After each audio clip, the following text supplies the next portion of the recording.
오늘은 막 우리가 여러분 이렇게 하셔야 됩니다라고 팁을 준다기보다는 응. 아무도 여기 이 문제에 대한 답을 갖고 있지 않기 때문에 너 이 대화가 얼마만큼 논쟁적으로 가는 걸 받아들일 수 있어? 해봐. 편집하면 되니까. 사실은 나 이 주제가 별로 인기가 없을 거라고 예상을 했어. 야, 질문 되게 많은데? 사실은 나 이 주제가 별로 인기가 없을 거라고 예상을 했어. 왜 그러지? 아주 시의적절한데? 근데 왜 너가 이 주제를 골랐는지가 궁금해. 백신이 개발되지 않은 한 완전히 잡히기 어려울 것 같아. 지금 세컨 웨이브 또 한국도 오고 그러잖아. 음. 그리고 잡고 나서도 코로나 제2, 제3의 코로나가 나오지 말라는 법이 없어. 최근에 넷플릭스에 여러분 보세요.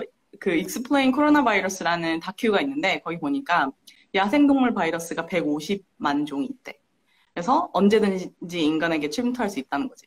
그러니까 이 상황을 견뎌내는 것도 중요하지만 적응도 해야 됐고 이 경험을 배워두고 이제 준비하는 것도 중요하다고 생각해서 충분히 다뤄볼 만하다고 생각을 했지. 어, 실리콘밸리 회사들은 이런 사태에 대해서 어떻게 대응을 하고 있어? 그러니까 회사 차원에서의 대응은?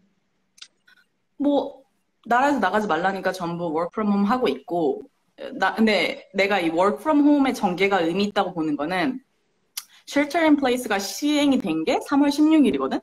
근데 그 일주일 전에 이미 웬만한 회사들은 다 권고를 했어. 재택을 하세요라고. 그리고 그보다 훨씬 음. 전에 이미 뭐 코로나 확진자 몇 명 어디서 나왔다. 이게 뉴스가 돌자마자 개인들이 우리 집엔 애가 있다. 우리 집엔 부모님이 있다. 이러면서 그냥 사람들이 다 work from home을 시작을 했어. 그러니까 이게 자체적으로 그 개인들이 선택을 내렸고 그 다음에 회사 차원에서 리스크 매니지먼트를 했고 그 다음에 국가 차원으로 된 게 난 이 순서가 되게 의미 있다고 생각하거든. 원래 이제 실리콘밸리 회사들도 워크 프롬 홈을 자주 했었잖아. 근데 이 코런틴 기간에 워크 프롬 홈은 어떤 것이 좀 달라? 그러니까 이제 개인이 work from home을 하던 거랑 전 직원이 만나지 어. 않고 일 처리를 한다는 거랑은 완전 다르다고 생각을 하거든. 그러니까 뭐 10명이 넘는 사람들이 다 줌이나 행아웃으로 미팅을 할 때 어떻게 효율적으로 할 것이며 뭐 같은 공간에 있으면 사실 사무실에서 그냥 이렇게 건너 듣거나 자연스럽게 공유되는 것들 있잖아. 그런 커뮤니케이션을 대체할 게 뭐가 있는지 재택의 상황에서. 그리고 또 온사이트 인터뷰를 하던 거를 지금은 온라인으로 하고 있는데 어떻게 해야 분별력이 높은지. 뭐 그래서 뽑았어. 그러면 온보딩 프로세스는 어떻게 해야 되는지. 어떤 지원을 해줄 수 있는지 그런 사람들한테.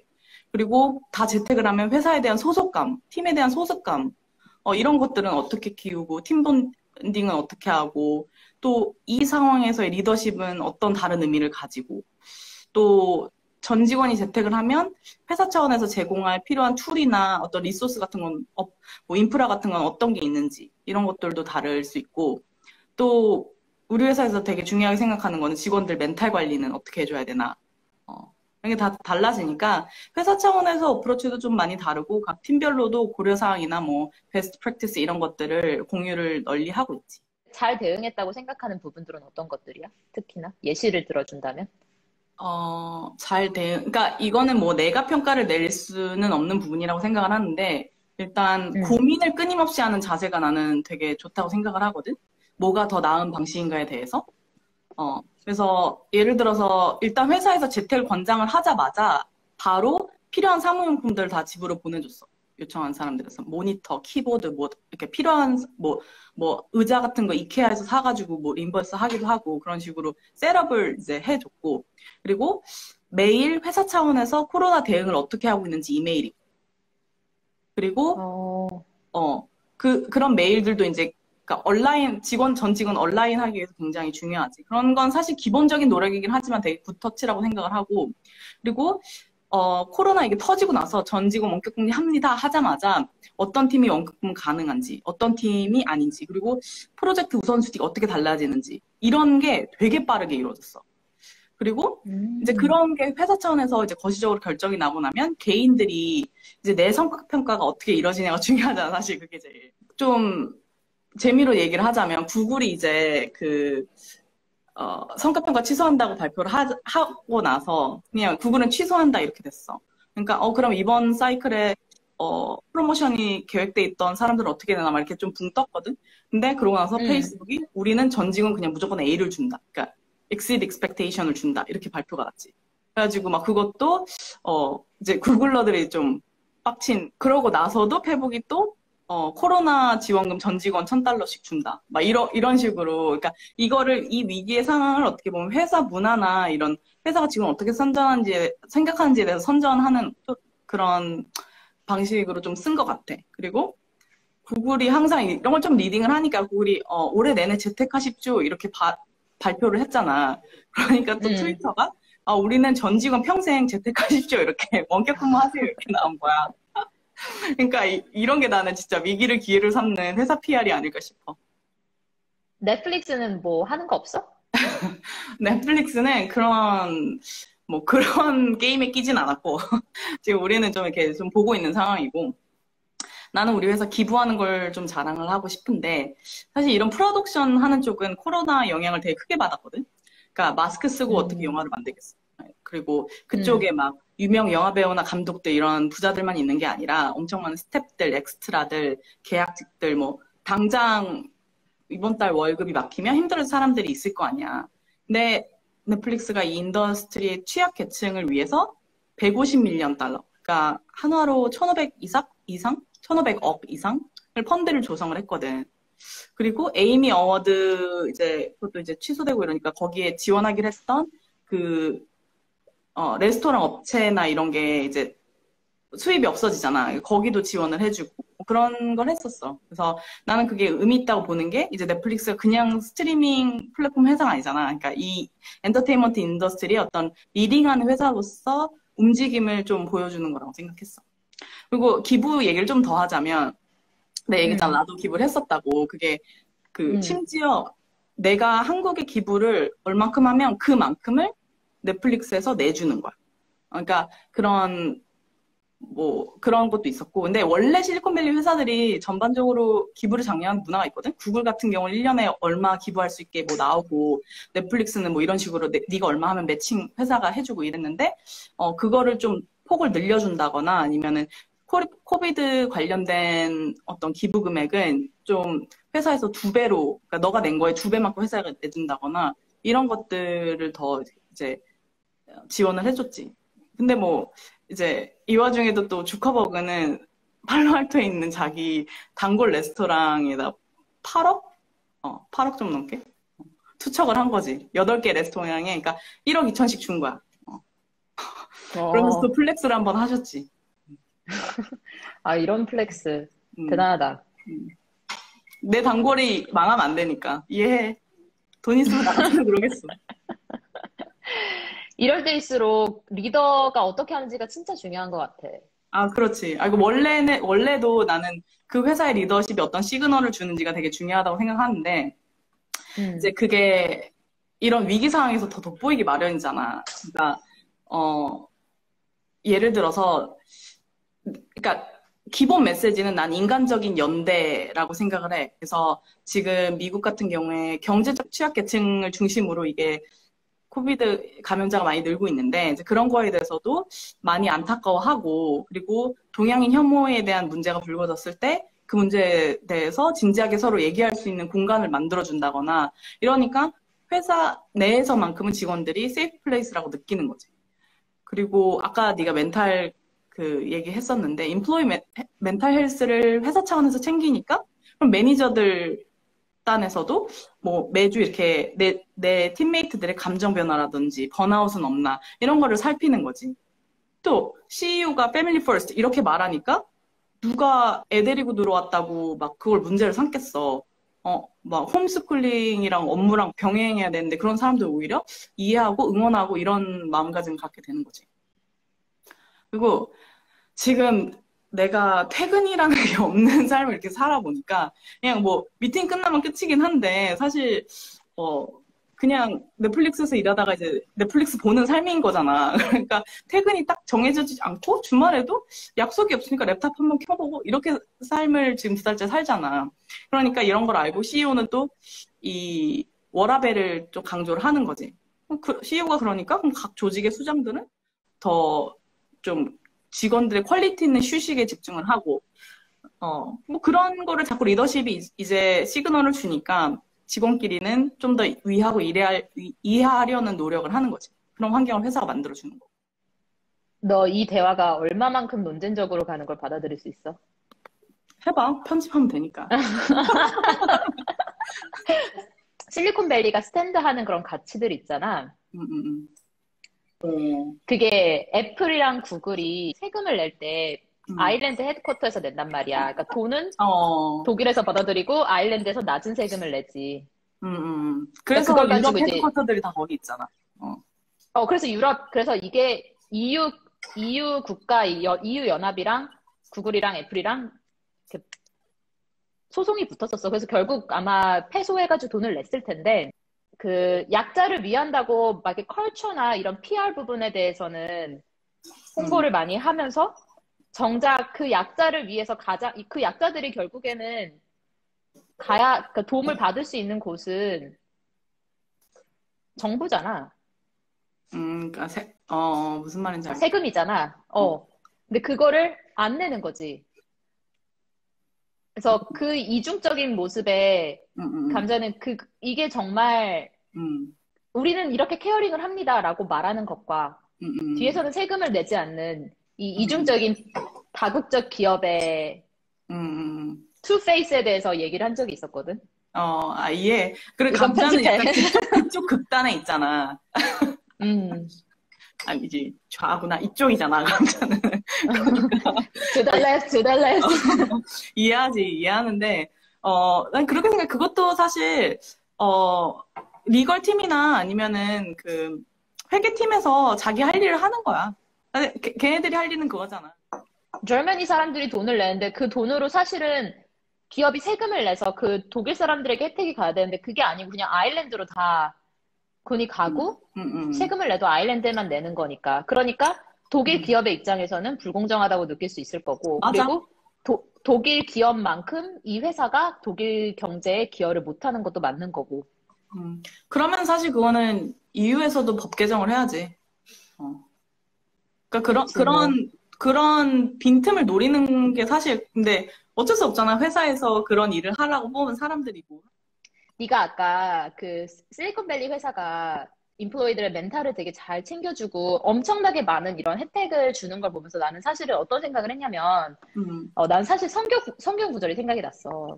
물은 있는 자는 더 있게 되고 없는 자는 더 없게 되리라. 나는 이게 정말 몸으로 느껴지거든. 회사가 직원들에게 이렇게까지 친절하고 이렇게까지 케어링 할 수 있는 것은 이미 그 회사의 서바이벌할 위협을 넘어섰기 때문인 것 같아. 어쩔 수 없이 곳간에서 인심 난다고 곳간이 자기가 차 있어야지만 그 컬처가 그 위에 살 수 있는 것 같거든. 그래서 예를 들면 지금 그러니까 실리콘밸리 회사들이 다 이렇게 하는 것도 아닐 거야. 아마 에어비앤비나 여행 관련 기업이나 또 이런 여행 관련 스타트업들은 어쩔 수 없이 이제 구조조정을 하고 그러잖아. 그러니까 결국에는 많은 기업들이 자기가 있는 곳에서 그들이 할 수 있는 한 최선을 다하고 있는 것 같은데. 그것도 사실 어려움에서 어떻게 대응하냐는 것도 그 회사의 성격을 많이 나타낸다고 생각을 해. 예를 들어서 똑같이 레이오프를 했는데 극단적인 예를 들어줄게.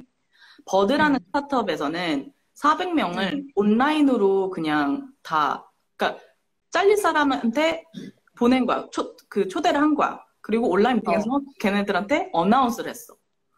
그런 건 정말 최악의 HR이 할 수 있는 최악의 어프로치고, 에어비앤비에서는, 그러니까 그 직원들한테 이러이러해서 이렇게 할 수밖에 없다, 뭐 이런 식으로 얘기를 한 다음에 그 직원들을 그 홈페이지를 만들어서 각 펑션마다 어떤 직원들이 어떤 일을 하다가 이제 레이오프가 됐고 이런 것들 페이지를 만들어서 다른 리크루터들이나 회사에서 접근할 수 있게 그런 것들을 좀 준비를 해서 줬지. 그러니까 끝까지 직원들을 챙기냐 아니면 해고하고 그냥 끝이냐 이런 것들은 또 그 상황에서도 어쨌든 그 회사의 아이덴티티를 좀 보여준다고 생각해. 그래서 나는 에어비앤비는 이해하지. 그러니까 상황이 다 그러한 상황인데 어쨌든 할 수 있는 한은 잘했다고 생각해. 버드는 도대체 뭔 생각이었어? 근데 그러니까 그것도 내가 말하는 그 리더십의 센티멘트가 아닌가 싶어. 그러니까 그게 만약에 리더십이 진짜 뭐, 직원들 내보내는 게 정말 너무 가슴 아프지만 해야 되는 어쩔 수 없는 상황이고, 최대한 배려를 해야 되고, 막 이런 거를 강조를 했으면 HR에서도 그렇게 안 했을 거라고 생각해. 한국 회사들에 대해서는 듣는 게 있어? 친구들을 통해서 듣는 게? 실리콘밸리랑 어떻게 다른지나 이런 부분? 그치. 나도 요즘은 친구들 통해서 듣는 게 다지. 근데 이제, 그러니까 내 생각에는 지금 차이점을 강조를 안 한다고 했지만 어쩔 수 없이 조금만 얘기를 하자면 한국 어, 회사들하고 실리콘밸리 회사들하고 이 상황을 보는 관점이 달라. 그러니까 둘 다 뭐 이 상황이 빨리 지나갔으면 하고 빨리 정상화되기를 바라는 건 맞는데 한국 회사들은 시스템 유지에 좀 더 초점을 두는 것 같고 실리콘밸리 회사들은 이렇게 일해보니까 어떤 걸 변화시킬 수 있겠더라라는 바꿀 수 있는 점에 좀 더 초점을 두는 것 같아. 그러니까 트위터 같이 이제 소프트웨어 회사는 원격 근무 전 지원이 가능하겠다 이런 계산이 나오는 거겠지. 그리고 이거는 조금 웃자고 하는 얘기도 한데 프로페셔널 하다는 거에 대한 관점이 좀 고정관념이라는 게 좀 있는 것 같아, 한국에는.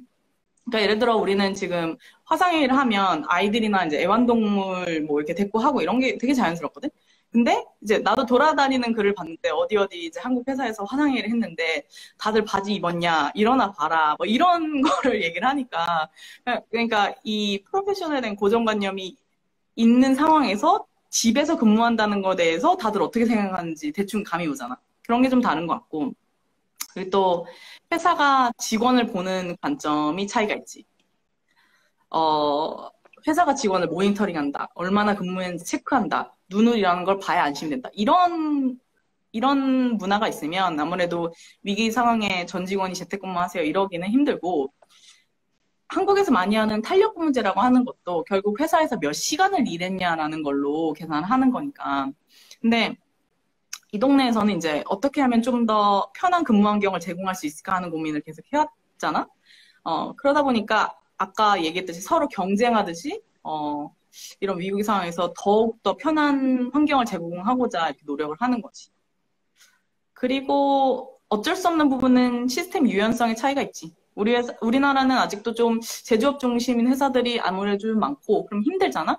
그리고 또 보안에 대한 접근 방법이 좀 다르지. 그러니까 여기선 직원에 대한 신뢰라던가 뭐 이런 쪽으로 좀 더 접근을 하는데 거기서는 보안을 시스템적으로 있기 때문에 뭐 VPN이라던가 뭐 자료 반출이라던가 이런 여러 사항이 있을 거고.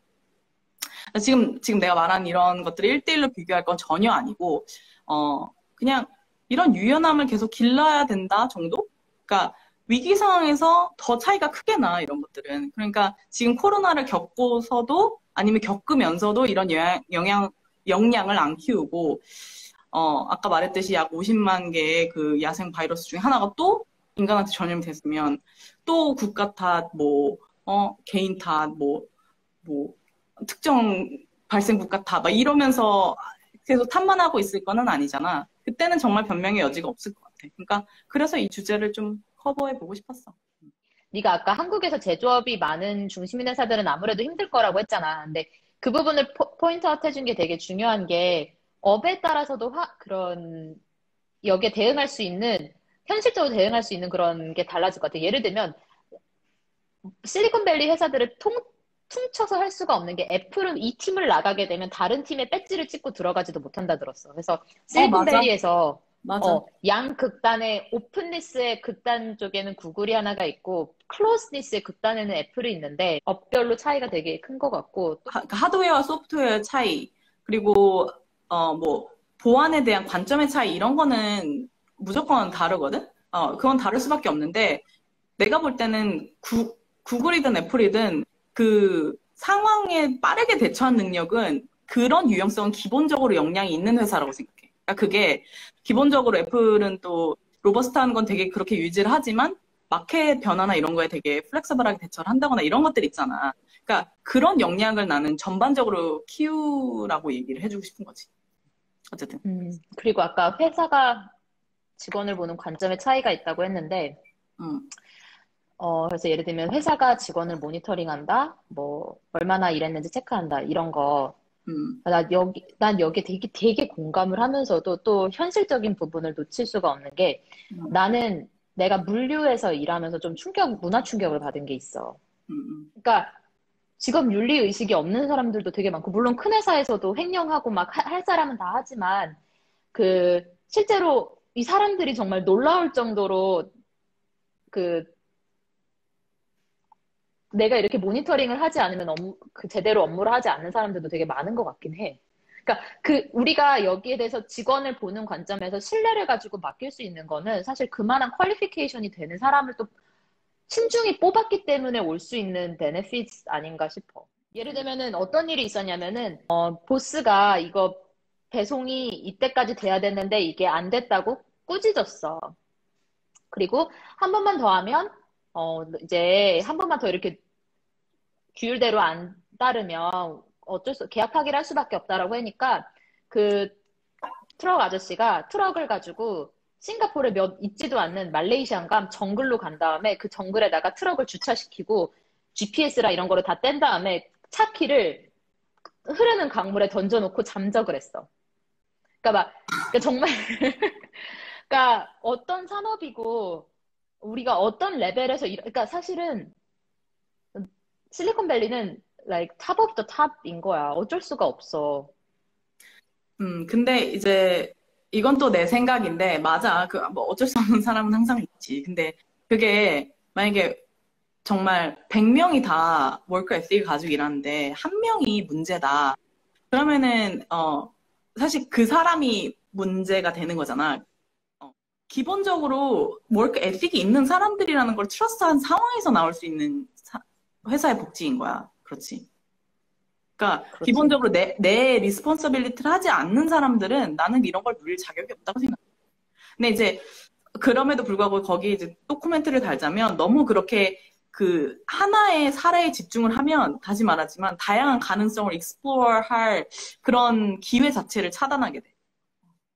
그건 사실 모니터링을 한다고 해서 그런 사람을 바꿀 수는 없다고 생각을 하고, 그래서 차라리 그건 시스템을 하냐 문화로 하냐 그런 차이가 좀 있는 것 같고, 그리고 또 하나는 이게 그런 사람들이 무서워서 개선을 못한다면 아까 말했듯이 그런 한 명의 사람 때문에 만 명의 사람이 일하는 분위기를 개선하지 못한다면 계속 머물러 있는 거야.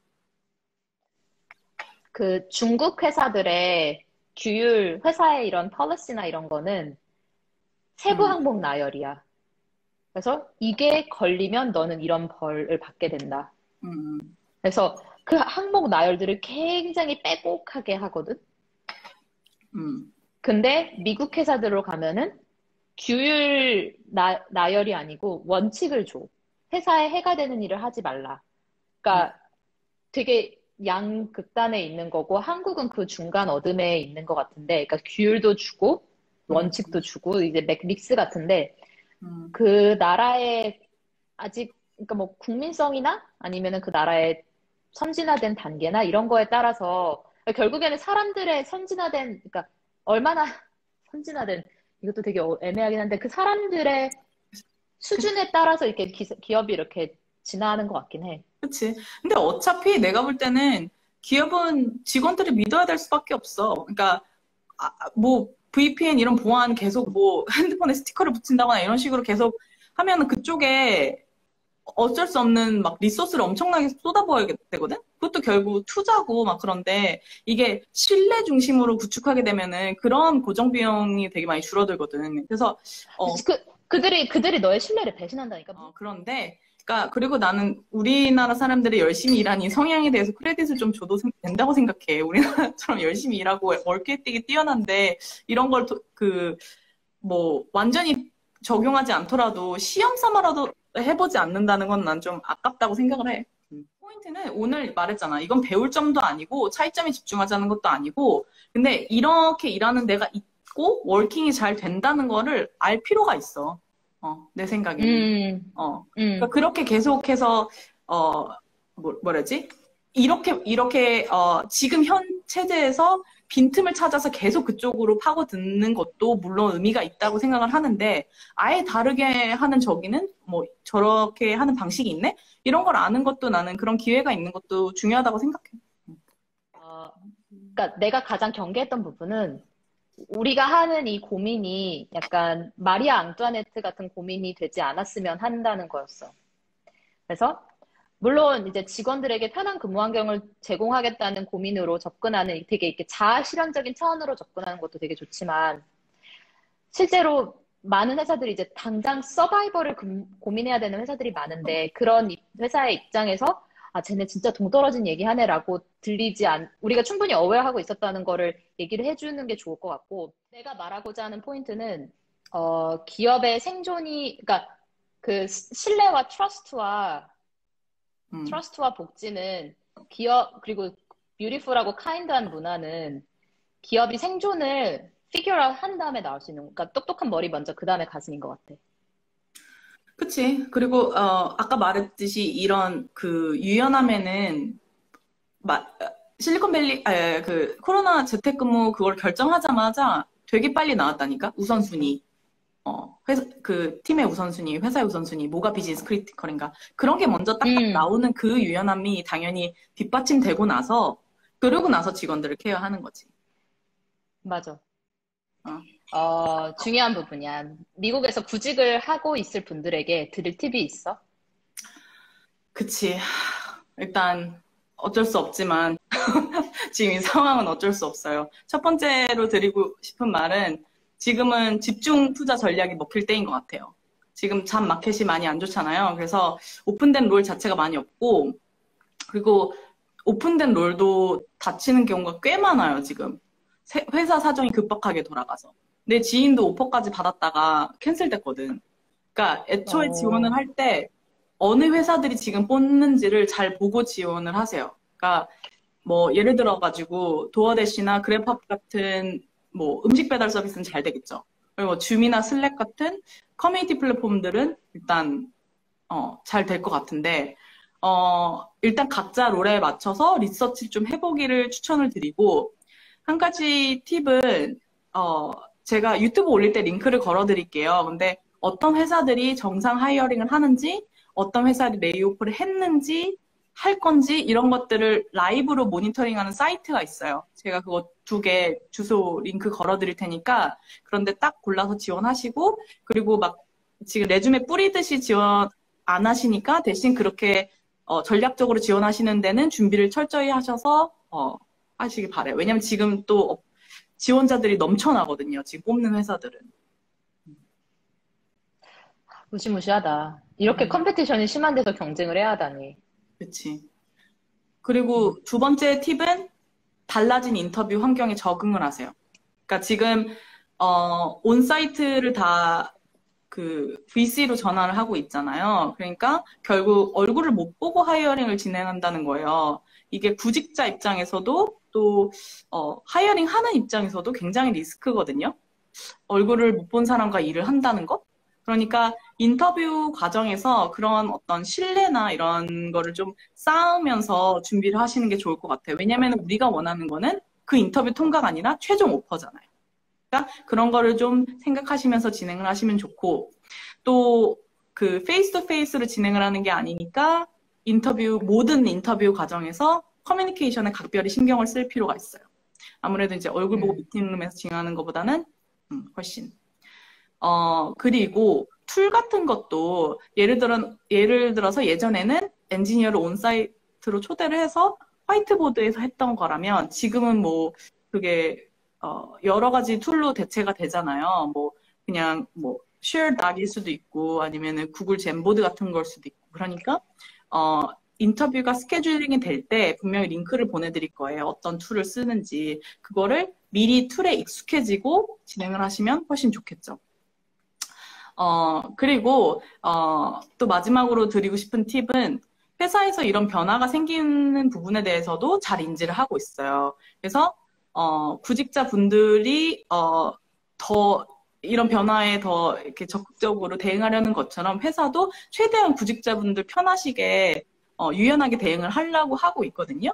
그러니까 예를 들어서 나는 3시간 동안 모니터를 보고 인터뷰하는 게 너무 투머치다. 3시간 이상은 못하겠다. 이러면, 그거를 끊어서 여러 날짜에 걸쳐서 온사이트 인터뷰를 진행을 한다거나 이런 식으로, 적절하게 자신한테 맞춰서 커뮤니케이션 하셔도 돼요. 코로나로 인해서 세계적으로 인재 마켓의 장벽이 사라질 것 같은데 국가를 베이스로 되어 있는 국제노동법의 변화가 올 것 같은데 어떻게 생각하시나요? 굉장히 무거운 질문인데요. 근데 만약에 지금 트위터가 베팅을 했잖아요. 지금 전 직원이 이렇게 원격 근무 가능하게 하겠다라고 했고 그 실험이 잘 된다면 일단 미국 내에서 그 자유롭게 그러니까 내가 거주하는 위치와 상관없이 일할 수 있는 거는 이제 좀 더 그런 기회는 오픈이 되겠죠. 그 다음에는 이제 어떻게 될지 모르겠어요. 그건 지켜봐야 될 것 같아요. 그래도 사람은 온라인으로 만나기보다는 직접 부대껴야 사람 사는 맛이 나는 것 같은데 점점 디지털화가 되어가니 안타까워요. 이거 나 커멘트 할 거 있어.